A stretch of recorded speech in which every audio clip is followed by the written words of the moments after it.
Okay, hi everyone, and welcome to another of my video tutorials. Now, the short time lapse you have just watched was the almost full moon rising beside Nebotichnik Tower. That's this building here. This is a skyscraper in Ljubljana, Slovenia. Now, you may be wondering why I didn't wait one more day for the moon to be full. Well, that will become apparent in this video. Now, in this video, I am going to talk about how to photograph the moon, when to photograph the moon, what you need to consider when photographing the moon, and also when it comes to editing your photos of the moon. Okay, so let's get started.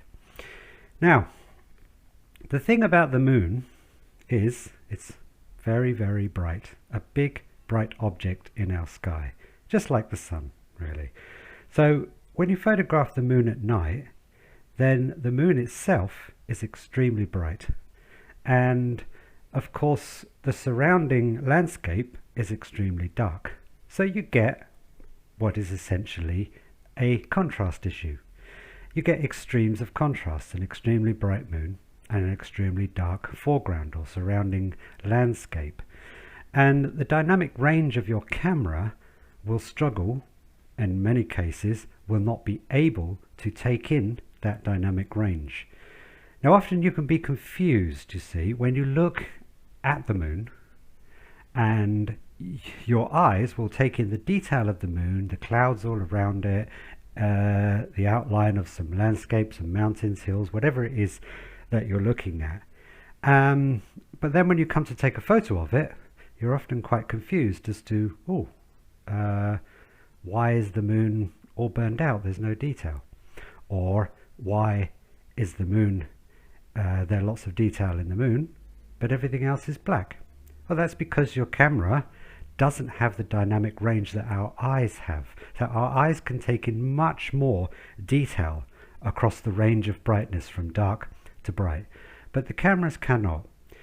Now, depending on what camera you've got, of course, some cameras are, especially some of the newer cameras, higher end cameras, the dynamic range capability of these cameras is improving all the time.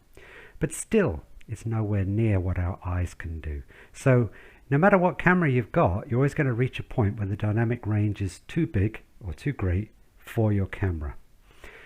So in this video, I'm going to show you what you need to do when that situation arises.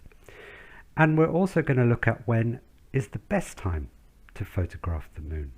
In this video, in this time lapse that you just watched, and in this photograph we're looking at now, the reason I didn't shoot this the next day when the moon was completely full was because the moon would rise later. Here, when this moon rose, it was about 20 minutes after sunset, which meant that there was still a lot of ambient light across the land. It was still quite light. And as the moon was only just rising, the moon itself also wasn't that bright. So the dynamic range of this scene was within the range of my camera. Now, I shoot with a Canon EOS 5D Mark III. So this is a fairly old camera. Some of the newer cameras have an even bigger dynamic range, of course. So this is a fairly old camera.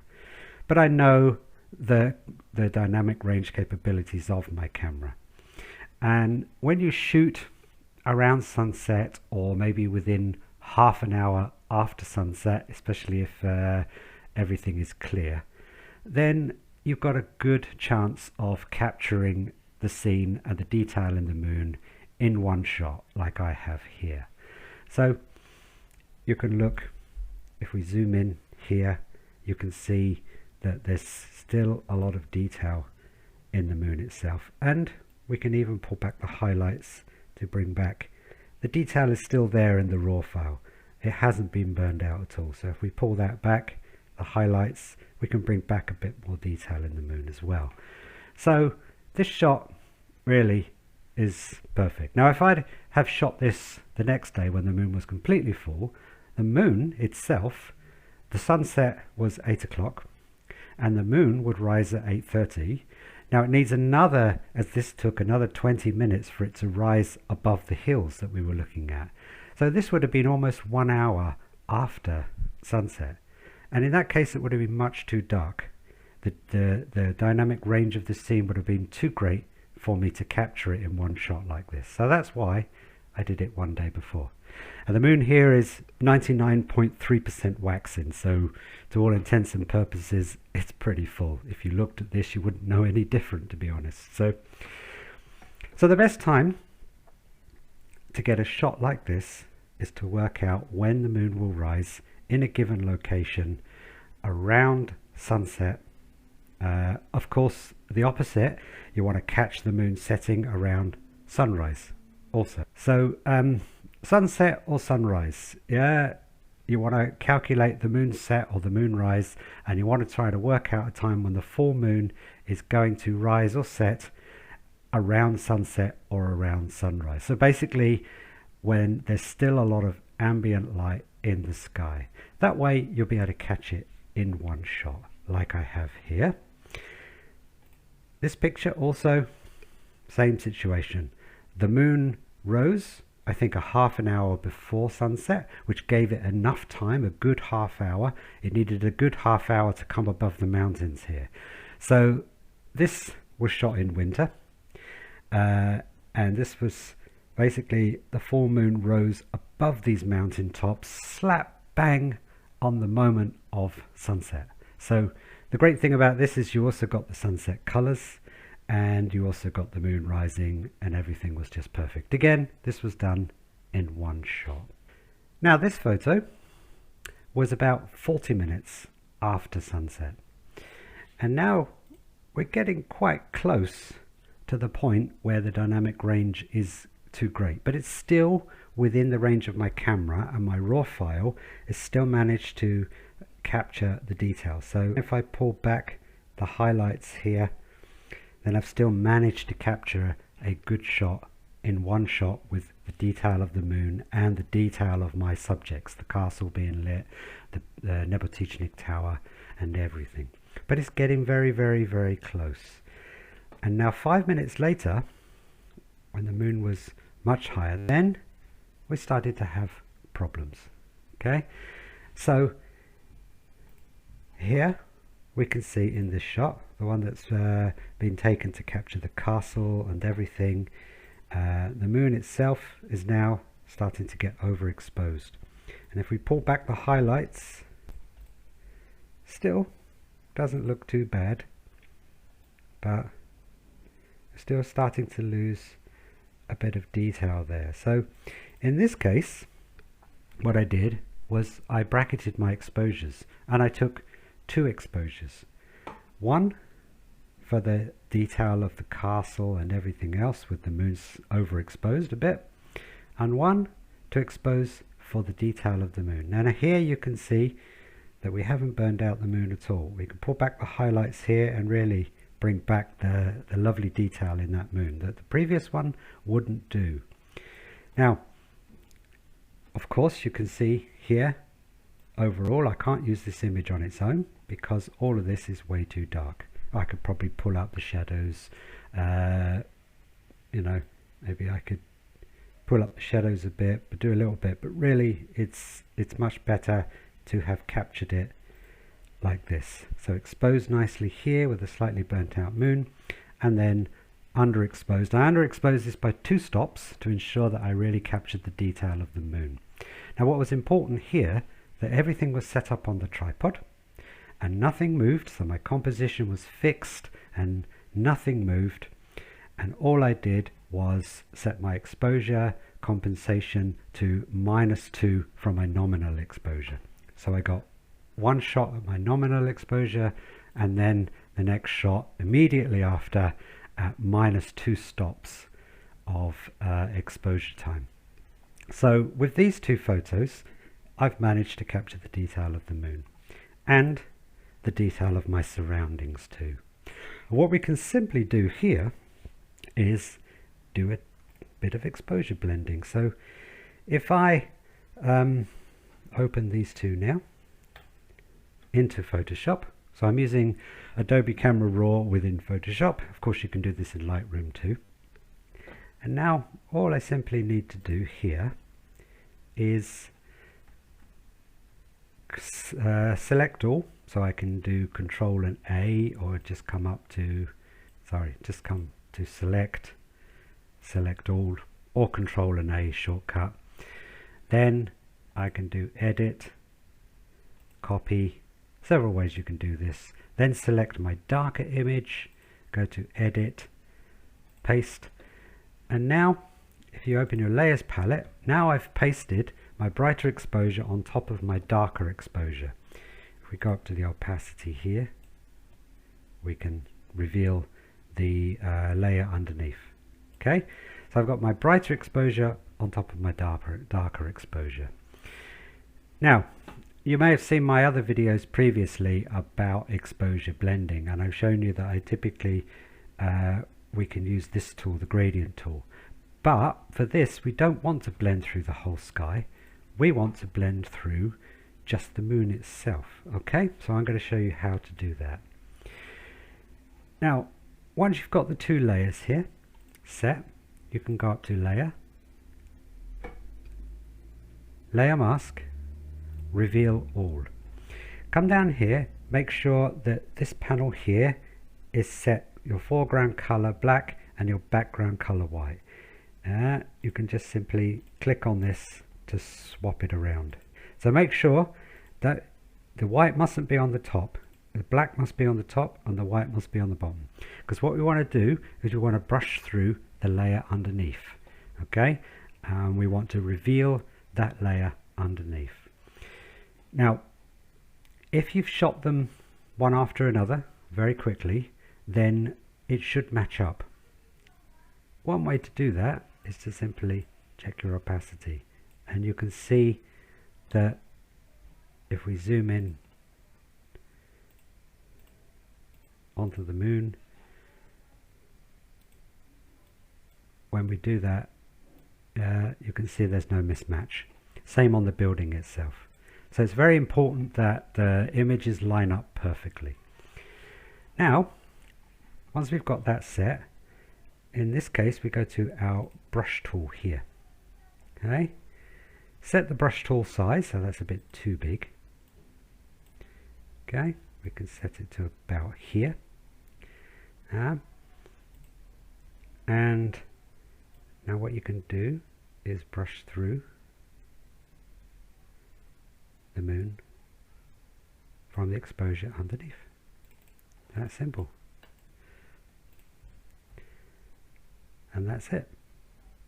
Now if we can undo that, if you find that it's a bit too dark, you can adjust the opacity of your brush tool. So if you don't want it to brush through so intensely, you can just reduce the opacity of your brush tool here to brush that through nicely. There you go. And now we have the perfect shot with the detail of the moon and the detail of the castle and the surrounding landscape too. So that's how we would do that. So it's going to reach a point, you're going to reach a point 45 minutes, 50 minutes after sunset, when it's going to get too dark and the moon's going to get too bright. Again, as I say, depending on what camera you got, that may be longer, that may be less. Your camera may have a less of a dynamic range capability, in which case you may have to do this much sooner. So you know your camera, practice with it, you'll soon see from experience when you will reach this point where you'll have to exposure bracket and start doing some exposure blending to capture that detail.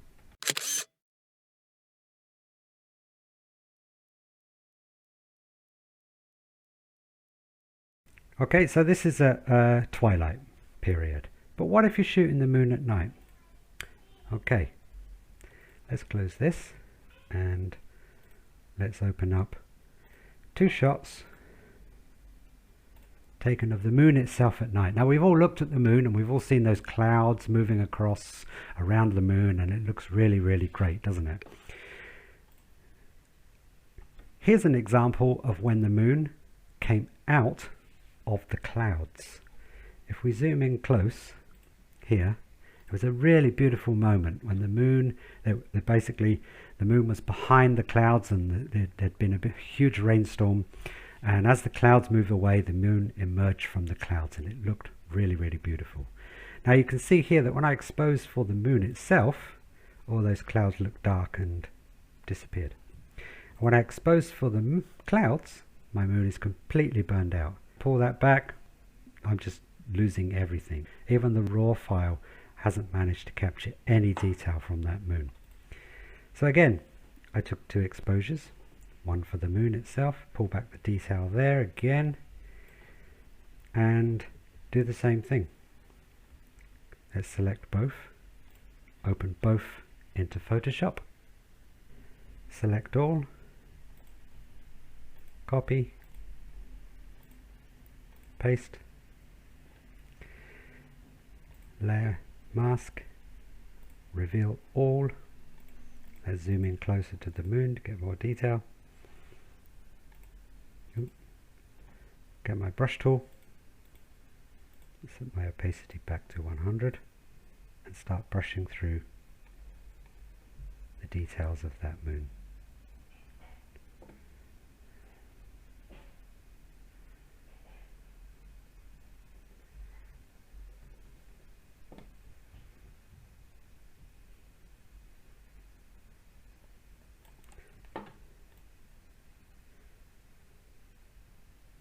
There we go.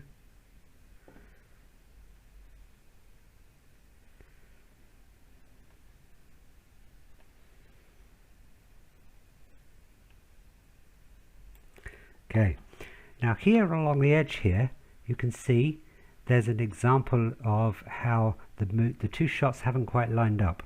So obviously the moon was moving quite fast. Well, not so much that the moon was moving quite fast, but because I was zoomed in quite close, and the angle at which I was looking at it, between these 2 shots, the moon moved ever so slightly. So what I can do is simply, because everything around it is black, I don't need to worry about the rest of my composition. The best way to do this, now you can try moving it, see if that works, but if I move it down a bit, it still seems to give me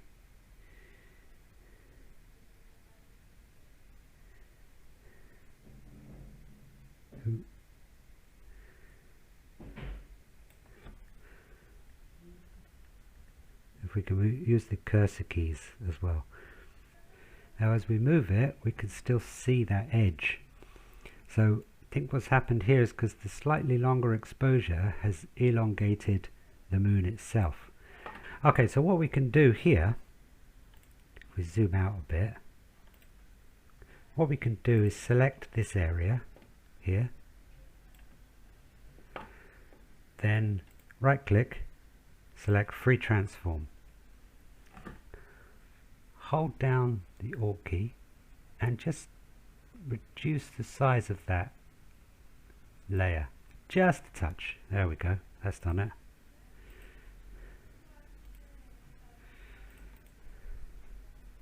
Now if we zoom in, check our edges, that's nicely done.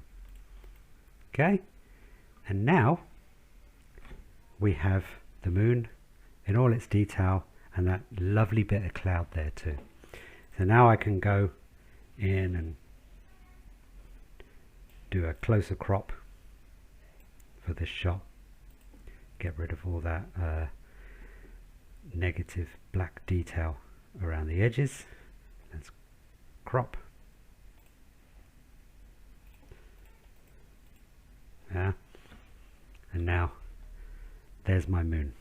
Perfect blend. So I've managed to capture the cloud in that too. Let me show you another example. In this example, we really have got a lot of cloud, and you can see that by exposing to capture all of that cloud, our moon is not only completely burned out, but has a massive halo around it too. Now, the next exposure again taken to capture the moon detail, has resulted in a completely blacked out, the rest of the image itself is completely blacked out. So you can see there are no clouds. It wasn't possible to capture that image in one shot with all of the clouds and the detail of the moon. Now, the problem we've got with this, of course, yes, I could blend the detail from the moon back through to this, but we still got that halo and it doesn't look natural. So here, what I'm going to do is I'm going to highlight, as I've done here, and copy this and paste this one onto the overexposed one. And in this case, instead of blending the moon itself through, I'm actually going to blend the clouds through. So the first thing again we need to do is layer mask, reveal all, come up to our layers palette. Now I can select my opacity to reveal the cloud from the layer underneath through. That will help me to know where the cloud is so that I can effectively brush just that bit through. So again, I've got my brush tool selected. I've got an opacity of 100%, and I want to select a bit of a bigger brush this time. And this time I'm going to just brush through the area where we have the cloud itself. Okay, I'm going to carefully brush through these areas here and then everything below. Most of it's black, but there's a little bit down here too. Okay, and when we do that, if you go up to here, this blacked area shows the area that you've brushed itself. So if you want to make sure that everything below the cloud is brushed through, you can do, but there's not much detail. Basically, you've got the most of it here. Okay, and let's whack that opacity back up to 100%, and there's our final image now, blended nicely with the moon nicely exposed and that cloud layer underneath nicely exposed too. Simply go up to layer, flatten the image, save it, and there's your image. Okay, so I hope you've found this very useful. There are several ways to photograph the moon, whether you do it in a single exposure and obviously shooting in this case at the right time when you can capture it in a single exposure, or doing 2 exposures and blending them using the different techniques I've showed you here. Okay, so thanks for watching, and if you like this video then I would be grateful if you give it a thumbs up. If you haven't subscribed, please subscribe, check out some of my other videos, and catch you later. Thanks for watching. Bye bye.